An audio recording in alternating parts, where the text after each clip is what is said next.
sono Michele Tomba dell'azienda Bolzico Fausta di Cormons.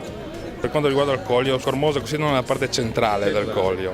Noi siamo proprio sotto il Monte Quarin, che è questo colle, che siamo all'incirca 250 metri, e noi siamo proprio sotto. Questo colle, diciamo, ci dà questa fortuna, insomma, di coprirci un po' dalle correnti fredde e di trattenere comunque quella brezza che arriva comunque dal mare, perché siamo in mezzo, quindi lì diciamo è la zona che io considero ideale per i vini sia bianchi che rossi. E cosa ci avete portato da assaggiare stasera? Noi abbiamo portato la ribolla gialla, tanto discussa in quest'ultimo momento, ma noi l'abbiamo portata.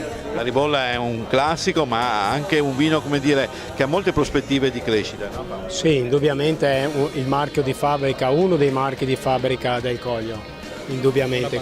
Il vino simbolo, sì, vero, vero. Bene, quindi assaggeremo con curiosità la vostra ribolla. Grazie ancora. Grazie.